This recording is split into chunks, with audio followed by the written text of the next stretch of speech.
Liberty Tamil நேயர்களுக்கு வணக்கம். இன்றைய நேர்காணலில் நாம் சந்திக்க இருப்பவர் திமுகவின் சிறுபான்மையினர் நலன் துணைத் தலைவர் வழக்கறிஞர் அலீம் அல் புகாரி அவர்கள். வணக்கம் சார். தென் மாநில முதல்வர்கள் மாநாடு 31வது மாநாடு மாமல்லபுரத்துக்கு அருகே உள்ள ஒரு நட்சத்திர விடுதியில் நடக்குது. நேற்று இரவே முதலமைச்சர் விஜய் அவர்கள் அமித்ஷாவை வரவேற்று இரவு விருந்து கலந்துக்கிட்டாரு. இன்றைக்கு இந்த மாநாட்டில் கலந்துருக்கிறாரு. குறிப்பாக தமிழ்நாட்டுடைய முக்கியமான பிரச்சனைகள் மேகதாது, காவிரி இஷ்யூ, அப்புறம் 3 தமிழர்கள் சுட்டுக்கொலை, டிகே சிவகுமார் எங்கள் மாநிலத்துடைய பிரச்சனையில் தமிழ்நாடு விஜய் நீங்கள் தலையிடக்கூடாது, அதை நாங்கள் பார்த்துக்குறோம் அப்படின்னு சொல்லி கடுமையான விமர்சனங்களாம் முன்வைத்தார். பல்வேறு பிரச்சனைகள் இருக்குது. இது குறித்தெல்லாம் முதலமைச்சர் விஜய் அவர்கள் என்ன பேச போகிறாரு, கண்டிக்க போகிறாரா, என்ன பண்ண போகிறாரு அப்படிங்கிற ஒரு மிகப்பெரிய கேள்வி இருக்குது. முதற்கட்டமாக உங்களுடைய பார்வை என்ன? இந்த மாநாடு குறித்து விஜய் அவர்கள் என்ன பேச போகிறார் அப்படிங்கிறது உங்களுடைய பார்வை என்ன? டிகே சிவகுமார் அவர்கள் கூட ஒரு மாநிலத்தின் முதலமைச்சராக ஏதோ பேசிட்டாரு. அவருடைய ஸ்டாண்டு ஒரு சிஎம்மா அவர் பேசுறாரு, எங்க ஸ்டேட்டை நாங்க பாக்குறோம், உங்க இதை நீங்க பாருங்கன்னு சொல்றாருன்னு எடுத்துக்கலாம். அங்க இருக்கக்கூடிய வனத்துறை அமைச்சர் ராமலிங்க ரெட்டி என்ன சொல்லியிருக்காரு அப்படின்னா, தமிழ்நாட்டின் முதலமைச்சர் ஜோசப் விஜய் கலந்து கொண்ட கரூர் பொதுக்கூட்டத்தில் நிறைய பேர் உயிரிழந்தனர். அது பற்றி நாங்கள் பேசவில்லை, இங்கு நடந்ததை பற்றி அவர் ஏன் பேசுகிறார் அப்படிங்கிறார். இதுக்குமே வாய் திறக்கலங்க. இதுவே இங்க திமுக பேசியிருந்தா அப்படியே சும்மா சொல்லிட்டு பேசியிருப்பாங்க. ஏன்னா அவங்களுக்கு இதுல ரீல்ஸ் ஓடும். ஆனா இதுல ரீல்ஸ் ஓடாது, இதை போட்டா ஓடாது. மாறாக காரி துப்புவார்கள். அட வெக்கம் கெட்டவர்களே, அட அசிங்கம் கெட்டவர்களே என்று கேட்பார்கள். அவ்வளவு ஏன், டிகே சிவகுமாரே எங்கள் தலைவர் ஸ்டாலின் பேச்சை கேட்டுதான் ஆடுகிறார் அப்படின்னு நிர்மல் சொல்லிட்ட பிறகு, வதந்தி புகழ் நிர்மல் சொல்லிட்ட பிறகு, அதற்கே எதிர்வினையாற்றாத காங்கிரஸ், அதை பற்றியே எதையும் கண்டுகொள்ளாத தாவேகா அப்படின்னு இருக்கிறாங்க. அப்ப நான் என்ன கேட்கறேன்னா, ராமலிங்க ரெட்டி வனத்துறை அமைச்சர், இங்க உள்ள வனத்துறை அமைச்சர் கேளுங்க, அவர் என்னத்தமா சொல்லுவாரு, என்ஜாய் பண்றதுக்காக மக்கள் எல்லாம் உள்ள போறதுனாலதான் பிரச்சனை வருது அப்படின்னு. இங்க உள்ள வனத்துறை அமைச்சர் அவருடைய பேச்சையும் அவை குறிப்பிலிருந்து நீக்கிடுவாரு சபாநாயகர். இங்க ஒரு தகுதியற்ற, திராணியற்ற, மாநில உரிமைகளின் மீது அக்கறையற்ற ஒரு கோமாளி அரசு, ஒரு கோமாளி மைனாரிட்டி கவர்மெண்ட் அமைந்திருப்பதனால் எதுக்கெல்லாம் நாம் முக்கியத்துவம் கொடுத்து பேச வேண்டும் என்பதை பற்றியே தெரியாமல் நேற்றைய சட்டமன்ற நிகழ்வு வரைக்கும் பாத்தீங்கன்னா ஒவ்வொரு நபர் பேசியதை பாருங்க. முந்தா நாள் பேசுறப்ப ஆதவு, நிர்மலு, வனத்துறை, இந்த 3 பேருடைய, அப்புறம் நம்ம இவரு அறநிலைத்துறை, 4 பேருக்குமே சபாநாயகர் சொல்லிட்டாரு, நீங்க சில விஷயங்கள் நீங்க பேசுறதை அவை குறிப்பிட்டு நீக்கிடுவோன்ட்டாரு. நம்ம ரமேஷ் பேசுனது அபத்தத்தின் உச்சம், நடைமுறையிலே இல்லாத ஒன்று பேசி மொக்க வாங்கினார். இது முந்தா நேத்து பாத்தீங்கன்னா நிர்மல்குமார் அதே மாதிரி என்ன சொல்றாரு அப்படின்னா, ஒரு பக்கம் வனத்துறை தலைவர் கலைஞர் பெயரை சொல்லிட்டா அவருக்காக நான் மன்னிப்பு கேட்கிறேன்னு இவர் சொல்றாரு, நான் அவ்வளவு பெரிய லீடரா அவரை மதிக்கிறேன் அப்படிங்கிறார். வதந்தி புகழ் RSS பின்புலத்திலிருந்து வந்தவர், தமிழ்நாட்டில் நடந்த ஒரு புயலுக்காக வியட்நாம் புயலில் பாதிக்கப்பட்ட வீடியோஸை போட்டு உயர் நீதிமன்றத்திலே மன்னிப்பு கேட்ட உத்தமர் நிர்மல்குமார் எந்திரிச்சு, இது தமிழர்களுக்காக, காவேரிக்காக தமிழர்களுக்காக போராடிய நாடக போட்டவங்க எல்லாம் யாரு அப்படின்னு தலைவர் கலைஞரை இழிவுபடுத்தும் விதமாக பேசுகிறார். அப்ப மூடிட்டு உட்கார்ந்துருக்காங்க எல்லாருமே. இது என்ன மாதிரியான ஜென்மங்கள் இவர்கள் என்றே தெரியவில்லை. இது நிர்மல்குமார் முந்தா நேத்து. அதுக்கப்புறம் ஆதவ அர்ஜுனா எழுந்திருத்து காவி கொடி இதெல்லாம் நேத்து நடக்குது. இந்த கூத்தெல்லாம் ஏன் காவி கடலை வச்சிருக்கீங்கன்னு தங்கம் தென்னரசு சார் கேட்கிறாரு. இதெல்லாம் இவர்கள் சித்தாந்த வகையிலும் ஒரு மாநில உரிமை சார்ந்த வகையிலும் எந்த அளவுக்கு புரிதல் வைத்திருக்கிறார்கள் என்பதை சுட்டி காட்டுவதற்காக இதை சொல்றேன். அதுக்கப்புறம் நீங்க விஜய் கிட்ட கேட்ட கேள்விக்கு நான் வந்துடுறேன். அப்ப காவி கலர்ல புக்கு போட்டிருக்கீங்களே ஏன் அப்படின்னு தங்கம் தென்னரசு சார் அவர் கேட்கிறாங்க, முன்னாள் அமைச்சர். அதுக்கு இவர் எந்திரிச்சு, அது இந்திய தேசிய கொடியில உள்ள ஒரு கொடிதான். ஐயோ, இந்த பதிலத்தான் பாஜக காரன் சொல்ற பதில் இது. ஏன் காவியை தூக்கி பிடிக்கிறீங்க அப்படின்னா, அவன் ஒன்னதான் தூக்கி பிடிக்கிறான், நீ ஏன்டா 3 வர்ணத்துல, மூவர்ண கொடியில ஒரு வர்ணத்தை மட்டும் ஏன் தூக்கி பிடிக்கிறேங்கிறது நம்முடைய கேள்வியா இருந்துச்சு. ஆனால் அந்த பாஜகவுடைய பதிலையே தாவேகாவுடைய பதிலாக ஆதவ் சொல்கிறார். இது ஒரு பக்கம். இதுக்கு எந்திரிச்சு சம்பந்தப்பட்ட துறை அமைச்சர் விளக்கம் தரனாரு. தக்காளி ஒண்ணுமே புரியல பேசுறாரு. நாங்கள் வர்ணம் பார்ப்பதில்லை கூட முடியோ, நீ ஒண்ணுமே புரிய மாட்டேன் அப்படிங்கிற மாதிரி. ஆதவாவது பாஜக நிலைப்பாடு எங்க நிலைப்பாடுன்னு சொல்ற மாதிரி பேசிட்டாப்ல. ஆனா விஸ்வநாத் என்ன பேசுறாருன்னு புரியல. அப்ப எப்பேற்பட்டவர்களுடைய கைகளில் ஆட்சி அகப்பட்டிருக்கிறது. நேத்து வரைக்குமே நடந்த மிஸ்இன்ஃபர்மேஷன்ஸ், டிஸ்இன்ஃபர்மேஷன்ஸ் பத்தி நான் சொல்ல விரும்புகிறேன். அப்ப இப்படிப்பட்ட ஒரு கலைவரத்துக்கு மத்தியில் தான் மாநில உரிமைகள் ஒரு முதலமைச்சர் என்கின்ற அடிப்படையில் வேறு என்ன நடவடிக்கை எடுப்பார், என்ன முடிவு எடுப்பார் அப்படிங்கிற பாயிண்ட்டுக்கு வர்றப்ப எதை பேசினாலும் ஆதாரத்தோடு பேசுங்கள், ஆதாரம் இல்லை என்றால் நீங்கள் பேசாதீர்கள், ஊழல் என்று பேசாதீர்கள் என்று சொல்லப்பட்டால் ஒரு முதலமைச்சர் எந்திரிச்சு என் டேபிளுக்கு வந்திருக்குன்றது சும்மா சொல்லல, உண்மையிலேயே என் டேபிள் மேலதான் இருக்கு. சரியா, இப்ப என்ன இப்ப அதுக்கு? சரி, இப்ப என்ன அதுக்கு? எடுக்க வச்சிடாதீங்கிறாரு. எடுக்க வச்சிடாதீங்க. கையில எடுக்க கையில வச்சிடாதீங்க. கொடுத்துருக்காங்க, கையில எடுத்துட்டு பேசுங்க. எடுத்துட்டு தான் எங்க பேசணும். நீங்க பேசுறது அப்ப நீங்க என்ன எடுக்கவே இல்லையா? நீங்க பேசக்கூடாது அப்படிங்கிறது தான் எடுக்காம இருக்கிறாரு. நீங்க ஒருவேளை பேச அப்ப ஆரம்பிச்சீங்கன்னா உங்க மிரட்டுறீங்களா? 3 ஃபைலை அப்ப எடுப்பாரு. மிரட்டுறீங்களா? அப்ப மிரட்டுறீங்களா? அப்ப நேர்மையா அப்படிதான் இருக்கிறது உங்க சொல்றாரு. நோக்கம் இல்ல. அப்ப மிரட்டுறாரு. அப்ப மிரட்டுனா நீங்க லாய்க்கு இல்லாம ஆயிடுறீங்கல்ல. அப்ப நான் என்ன கேக்குறேன்னா, இப்பதான் இதுக்குதான் இப்ப நீங்களே கரெக்டா வந்துட்டீங்க பாத்தீங்களா? இப்ப இந்த பாயிண்ட்டுக்கு வர்றேன். நீ எங்களை மிரட்டுறதை விட்டுட்டு தெம்பு திராணி இருந்து அமித்ஷாட்ட போய் மாநில உரிமைகள் சார்ந்து கேளு, காவேரி டிஸ்பியூட் பத்தி பேசு, விவசாயிகளுக்கான பயிர்க்கடன் தள்ளுபடியை பற்றி பேசக்கூடிய எதிர்க்கட்சி தலைவரை இழிவான வழக்குகள் போட்டு கைது செய்வதற்கு 9 பிரிவுகளின் கீழ் வழக்கு பதிவு செய்வதை விட உனக்கு திராணி இருந்தால் மோதி பார்த்துக்கொள், நீ இங்க வராத, வந்தா வந்து உன் உயிருக்கு நாங்க உத்தரவாதம் இல்ல என்ற ரேஞ்சுக்கு வந்து டி.கே. சிவகுமார் பேசிக் கொண்டிருக்கிறார். இங்க ஆபத்து இல்ல, பாதுகாப்பு இல்ல என்று பேசிக் கொண்டிருக்கிறார். அந்த டி.கே. சிவகுமாரை எதிர்த்து பேசு, தெம்பு இருந்தா, மிரட்டுறதா இருந்தா. இங்க வந்து இந்த வெற்று பூச்சாண்டி ஆதாரம் இல்லாமல் பேசுவது, நான் ஃபைலை ஓபன் பண்ணிட வச்சிடாதீங்கன்னா ஓபன் பண்ணிட்டு அப்புறம் பேசு, வழக்கு தொடுத்துட்டு அப்புறம் பேசு. இது வரைக்கும் நீங்க ஓபன் பண்ணதோட லட்சணம் எல்லாம் நீதிமன்றத்துல நாங்களும் பார்த்தோம். இதற்கு முன்னால ஓபன் பண்ணவங்க லட்சணத்தை நீதிமன்றத்துல பார்த்தோம். இன்னி வரைக்கும் கிளீன் ஹேண்ட்ஸாக எந்தவித ஊழல் கரையும் இல்லாமல் செயல்படுகின்ற ஒரு கட்சி, ஒரு அரசு, ஒரு ஆட்சி இருக்குமே ஆனால் அது திராவிட முன்னேற்ற கழகம் மட்டும்தான். ஏன்னா எதுவுமே நிரூபிக்கப்படாத வதந்திகள், புகார்கள் எதுக்குமே கிடையாது. இப்ப நீங்க போயிட்டு ஒரு ஏஐ கூகுள் ஏஐல போட்டீங்கன்னா, ஏன்னா இந்த பாயிண்ட்டுக்கு வந்துட்டு அப்புறம் வர்றேன் நானு, எனக்கு இது டக்குன்னு நீங்க இதை சொன்னதுனால ஒரு மிரட்டாருல, ஒரு கூகுள்ல போயிட்டு ஒரு ஏஐ சர்ச் போட்டீங்கன்னு வைங்களேன், ஃபாதர் ஆஃப் கரப்ஷன் போட்டீங்கன்னா தலைவர் கலைஞர் அவர்களை போட்டு வரக்கூடிய அளவுக்கு அவதூறுகள். எப்படி? இதுவரை ஒரு குற்றச்சாட்டில் ஈடுபடாதவர், இதுவரை ஒரு முறை கூட எந்த வழக்கிலும் சார்ஜ் ஷீட் பதியப்படாதவர், எதற்குமே தண்டிக்கப்படாதவன்னு விடுங்க, சார்ஜ் ஷீட் கூட பதியப்பட்டு வந்து நான் குற்றவாளி அல்ல, நிரபராதி தான் என்று வரல, எதற்குமே நீதிமன்றத்துக்கே போனதில்லை. ஆனால் இப்படி ஒரு அவப்பெயரை வந்து தூக்கி வீசுறீங்க. அதே மாநிலத்தை நீங்களும் வர்றீங்க. அதே மாதிரிதான் தலைவர் அவர்கள் மீது தலைவர் வந்து கடந்த காலங்களில் மேடைகளே சொல்லியிருக்கிறாங்க, கழகத் தலைவர், உனக்கு தில் இருந்தா, திராணி இருந்தா, தெம்பு இருந்தால் வழக்கு தொடுத்துப்பார் என்றெல்லாம் அவர் வந்து கேட்டிருப்பதையும் பார்த்திருப்பதையும் நம்ம கடந்த காலங்களில் பார்த்திருக்கிறோம்.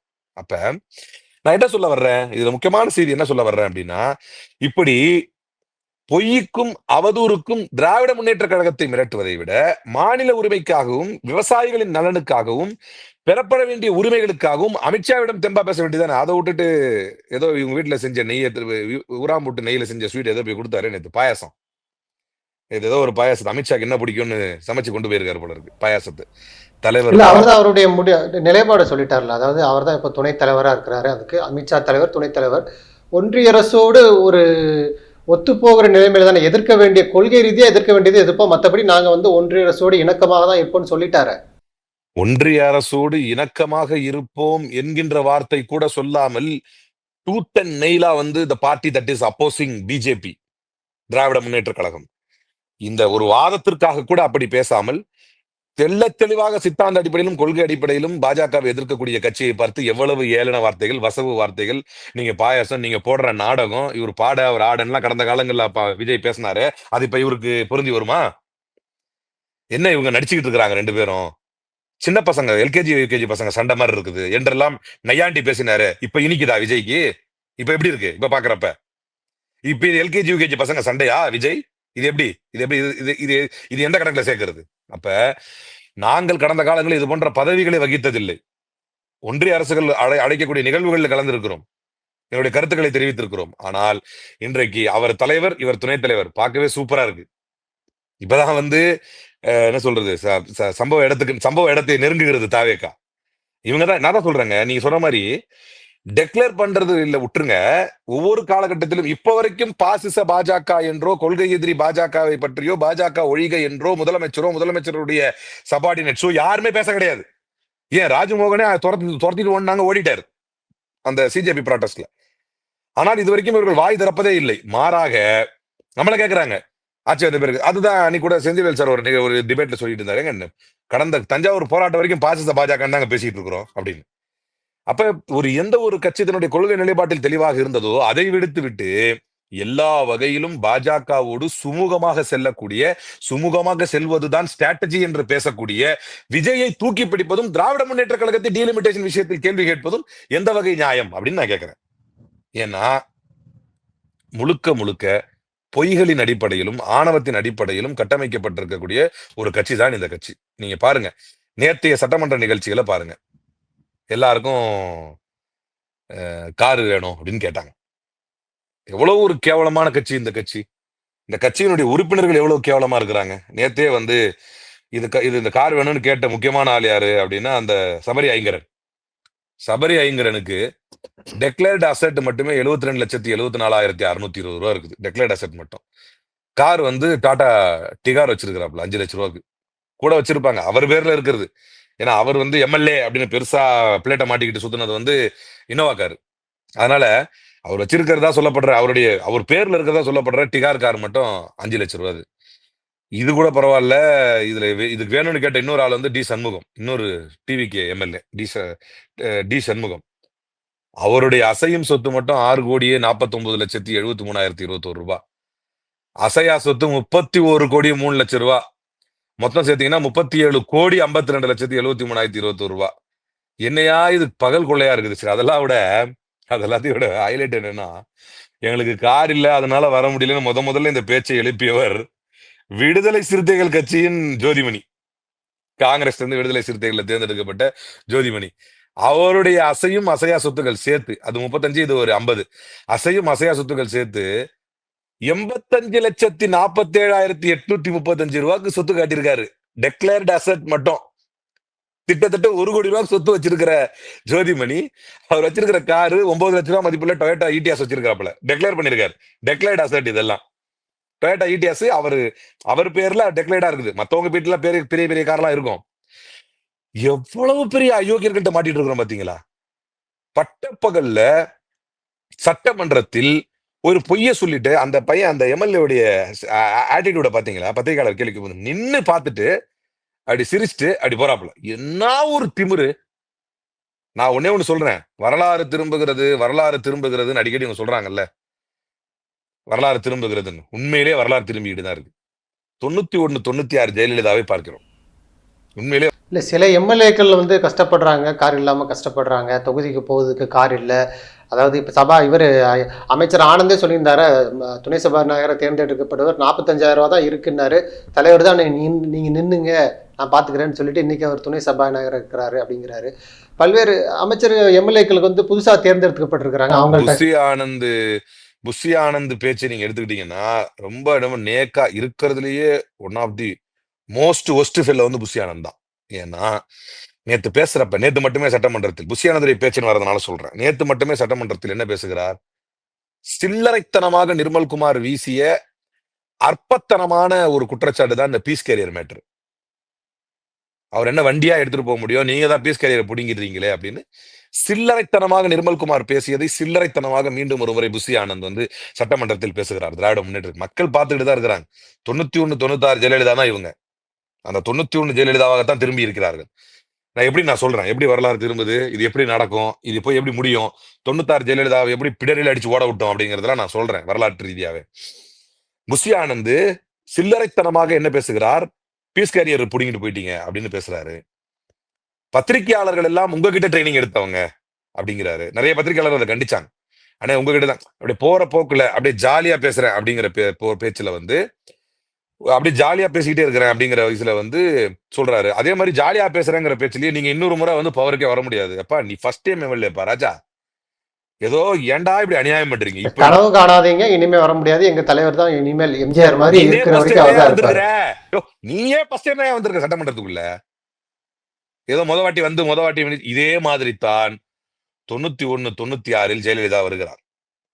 வந்தவுடன் இந்த 91, 96 தான் 91 எலெக்ஷனுக்கு தான் சுப்பிரமணிய சாமி, இன்னைக்கு உள்ள சுப்பிரமணிய சாமி யாருன்னா ஆதவர்ஜனம் கம்பேர் பண்ணிக்கங்க, சும்மா அப்படி ஜாலியா இருக்கும்.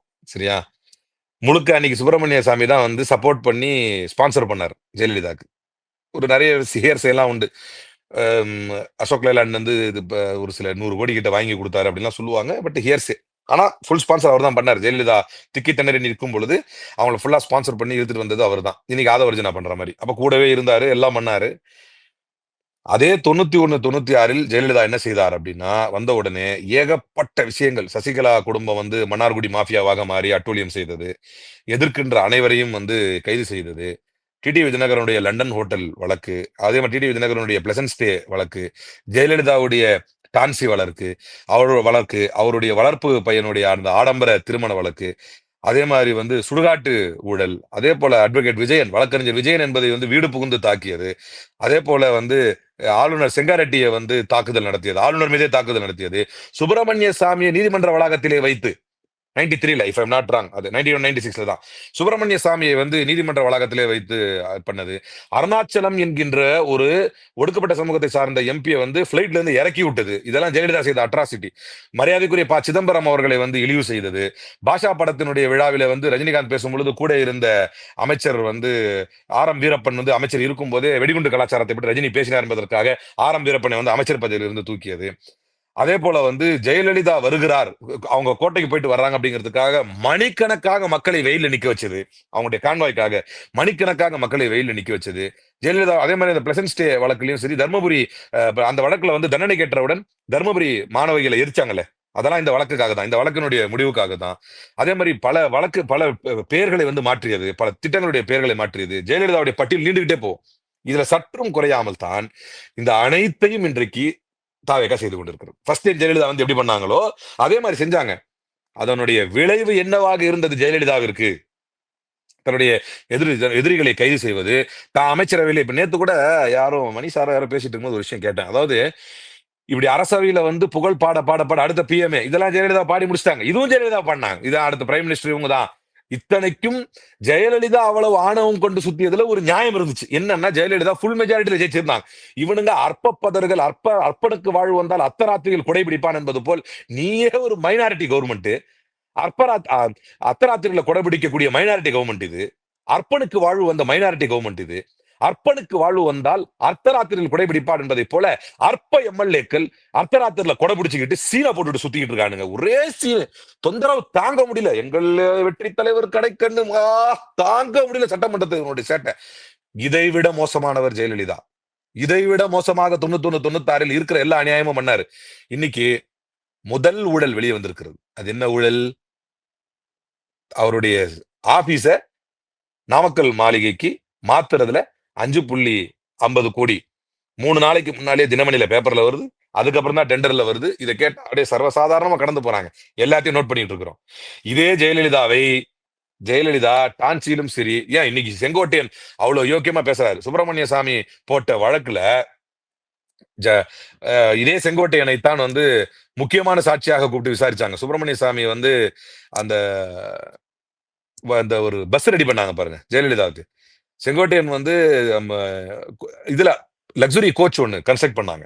அதுல செங்கோட்டையன் தான் வந்து போய் அதை மேல் பார்வை பார்த்துட்டு வந்தாரு அப்படிங்கிறதுக்காக செங்கோட்டையன் அதுல இருக்கிறார். அந்த ஊழல் வழக்குல சேர்த்து அவரையும் விசாரிச்சிருந்தாங்க. எனவே இதையெல்லாம் ஜெயலலிதா செய்தார். இதெல்லாம் நான் ஜெயலலிதா பத்தி சொல்லும் போது ஆமா இன்னைக்கு விஜயம் அதை செய்து கொண்டிருக்கிறார். எதிர்க்கக்கூடியவர்களை கைது செய்வது, ஊழல் அலிச்சாட்டியங்களை வந்து ஃபர்ஸ்ட் டே 1ல பேசும்போது நல்லா பேசலாம் புசி, ஆனா நடக்கிறது என்ன வேற இருக்குல்ல. எங்களுக்கு ஒன்னும் தெரியாது, நாங்க வந்து டெண்டர் கொடுத்துட்டோம், அது வந்து கேட்டு போயிட்டாங்க, இதெல்லாம் பேசுறதுக்கு நல்லா இருக்கும். ஆனா முதல் நாள் 3வது நாளே நீங்க ஆட்சிக்கு வந்து 3வது நாளே ஒரு டெண்டர் கேன்சல் செய்யப்பட்டது, மறந்து விடாதீர்கள். 80 கோடி ரூபாயிலிருந்து 100 கோடிக்கு மேல் அரசு வழக்கறிஞர்கள் நியமனத்தில் ஊழல் நடந்திருக்கின்றது. நீதிமன்றத்தில் வழக்கு தொடுத்தவர் உங்கள் கட்சி வழக்கறிஞர் என்பதை நீங்கள் மறந்து விடாதீர்கள். ஊழல் குற்றச்சாட்டுகள், முடைநாற்றம் எடுக்கக்கூடிய ஊழல் குற்றச்சாட்டுகள், பாலியல் குற்றச்சாட்டுகளில் ஈடுபடுவது அனைத்துமே தாவேகாரர்கள். பாலியல் குற்றச்சாட்டுகளிலேயே குறிப்பாக போக்சோ எக்ஸ்பர்ட்டுகளாக திகழக்கூடியவர்கள். தன்னுடைய சொந்த கட்சி பெண்களையே வந்து நீ அட்ஜஸ்ட் பண்ணிட்டு போனா தான் பண்ண முடியும்னு சினிமா கலாச்சாரத்தை இங்கு புகுத்தியவர்கள் என்று இருக்கிற எல்லா அசிங்கத்தையும் அருவறுப்பையும் பண்ணிட்டு நம்ம கிட்ட முதுகுல இவ்வளவு அழுக்கு இருக்குது, அசிங்கம் இருக்குது. பாரதிய ஜனதா கட்சியை நம்மால் எதிர்த்து பேச முடியாது. நீங்க எதுக்கு எடுத்தாலும் ஊழல்னு இவங்க எடுத்து நீட்டுறாங்க இல்லையா? என் டேபிள் மேல இருக்குது, என்ன விசாரிக்க வச்சிடாதீங்க. நாங்க என்னத்த சொல்றோம்னா, தெம்பு இருந்தால், திராணி இருந்தால், ஆற்றல் இருந்தால், நீங்க இப்ப சமீபத்துல நீங்க ஆட்சிக்கு வந்து போட்ட செந்தில் பாலாஜி அவர்கள் மேல போட்ட வழக்கு என்னது? நீங்க ஆட்சிக்கு வந்து போட்ட வழக்கு என்னது? குதிரை பேர வழக்கு. குதிரை பேரது பண்ணது இவங்க, அதை மடைமாற்றுவதற்கு அவர் பண்ணாரு அப்படின்னாங்க. 10வது அக்யூஸ்ட் என்ன போய் நீதிமன்றத்தை சொன்னாரு? இன்னைக்கு ஏன் அந்த வழக்கு ஸ்டேல இருக்குது?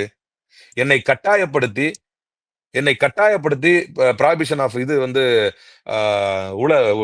ஊழல் தடுப்பு சட்டத்தை வந்து என் மீது தப்பாக பிரயோகம் செய்து என்னிடத்திலே நான் இல்லாத இடத்தில் என்னிடத்திலே கையெழுத்து வாங்கி செந்தில் பாலாஜியும் அவர் சகோதரரையும் நிர்பந்தப்படுத்தி அந்த வழக்கில் சேர்க்க சொல்லி எங்கிட்ட ஸ்டேட்மெண்ட் வாங்கினாங்க அப்படின்னு சொன்னதுனாலையும் அதுல ஒரு நியாயம் இருப்பதாக நீதிமன்றம் உணர்ந்ததுனாலையும் இன்னைக்கு அந்த வழக்கே ஸ்டேல இருக்குது.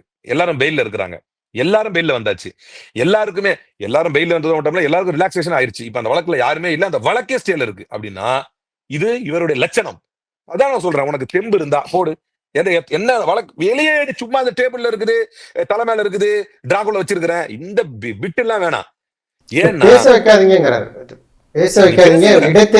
இடைத்தேர்தலாவது உங்களுக்கு நல்லது நடக்கட்டுமே. இடைத்தேர்தல உங்களுக்கு நல்லது நடக்கட்டுமே. ஸ்மிருதி இராணின்னு ஒண்ணு இருந்துச்சு, ஒரு ஆரோக்களார் வந்துச்சு. இதே மாதிரி தான் சினிமா துறையில இருந்து வந்த கூத்தாடி தான் ஸ்மிருதி இராணி. அப்ப அது என்ன பண்ணுச்சுன்னா, நாடகம், அது ஒரு நாடக ஆர்டிஸ்ட். அந்த அம்மா என்ன பண்ணுச்சுன்னா, ராகுல் காந்தியை தோக்கடிச்சிருச்சு ஒரு ஃப்ளூக்ல. ராகுல் காந்தியே தோக்கடிச்சிருச்சு. சரியா? உடனே அவ நிறைய சம்பவங்களுக்கு வந்து அது இதே தான் பேசும். ஒரு குறிப்பிட்ட சம்பவம் சொல்றதா இருந்தா, அந்த அம்மாவுடைய மக கோவால மாட்டு மண்டை, மாட்டு நாக்கெல்லாம் வித்து மாட்டுனுச்சு. ஒரு பெரிய சிக்கல் வந்தது அது.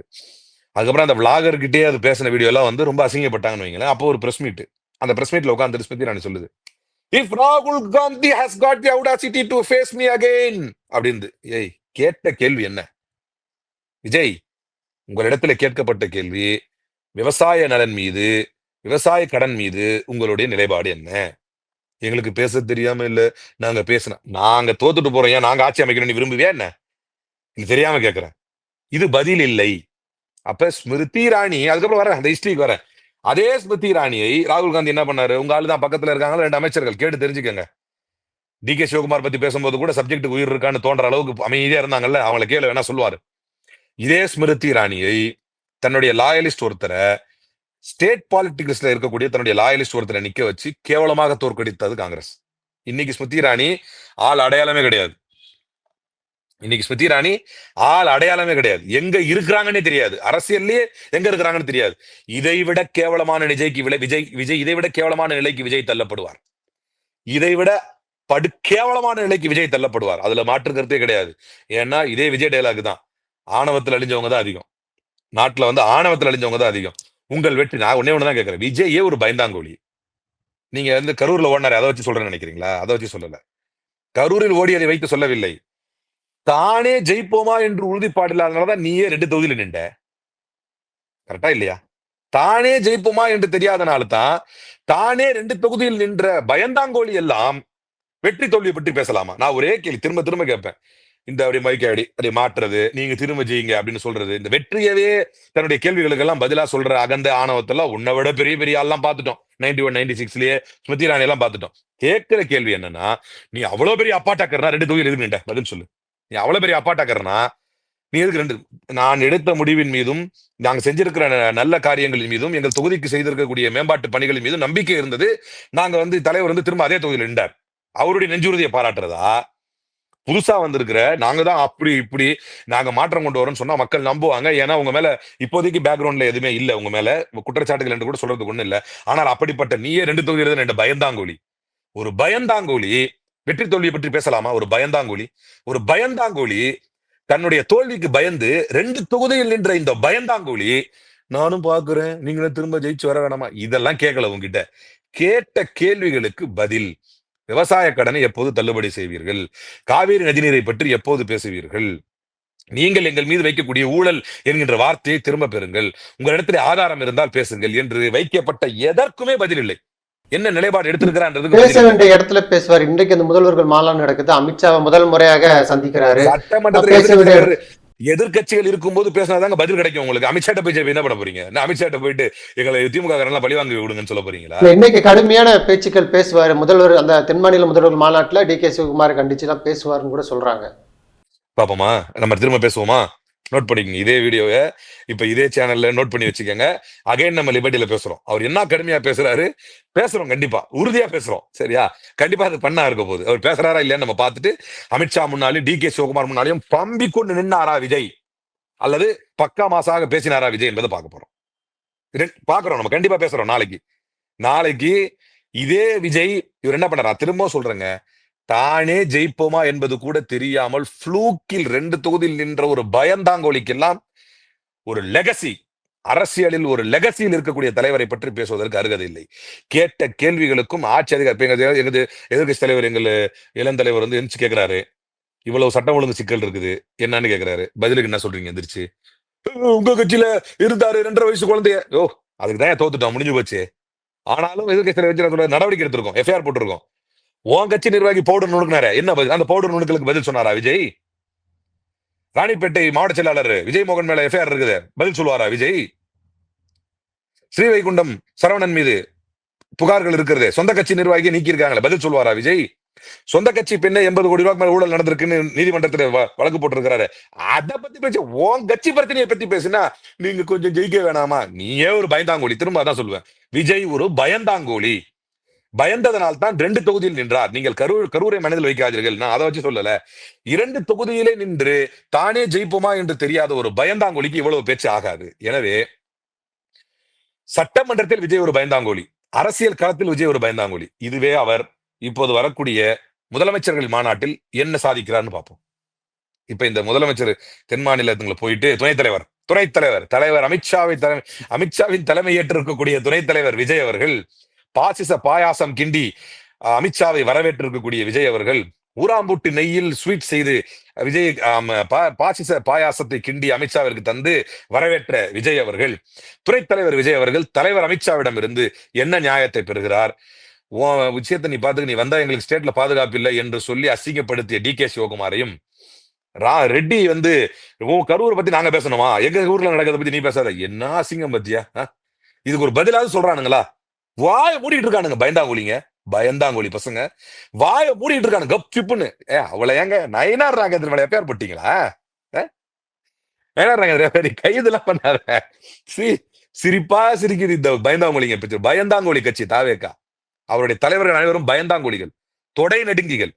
இவர்களுடைய வீரம் எல்லாம் பாஜகவில் இருந்து, பாஜக நமக்கு வந்து கொள்கை எதிரிய, சித்தாந்த எதிரி, என்னைக்குமே எதிரி. காங்கிரஸ் இப்ப தற்காலிகத்துக்கு அங்க போய் சேர்ந்ததுனால நமக்கு எதிரி. இவங்க ஆல்ரெடி வந்து திமுக விஷயம் பொழப்பை ஓடுது, நம்மளை காட்டி காட்டி தான் இல்லாத பொல்லாத பொய்களை, புரட்டுகளை, அவதூறுகளை வீசி வீசி இவங்க பொழப்பு ஓடுது. திமுகவை கார்னர் பண்ணா நமக்கு பொழப்பு ஓடும் என்பதற்காக ஒரு காய்ந்த மரத்தின் மீது வந்து கல்வீசி கொண்டிருக்கிறார்கள். அதனால நாங்க தாங்கிக்கிறோம். பாசிச பாஜக, பாயாச பாஜக, கொள்கை எதிரி பாஜகவில் பேசாத பேச்சுக்கு இளந்தலைவருக்கு மீது அவ்வளவு பெரிய நடவடிக்கை, 9 பிரிவு மேல வழக்கு, ஒரு நாள் பூரா அலைக்கழிப்பு, இதெல்லாம் சரி என்றால் அவர் பெற்ற தாயை இழிவுபடுத்தி இருக்கிறார். கண்டிக்கத்தக்க வார்த்தைகள் நயினார் பேசியது. ஒரு எஃப்ஐஆர். பயந்தாங்கோலி பசங்களா, வெக்கமான இல்ல? பயந்தாங்கோலிகளா? பயந்தாங்கோலிகள், பயந்தாங்கோலி தாவேக்கா.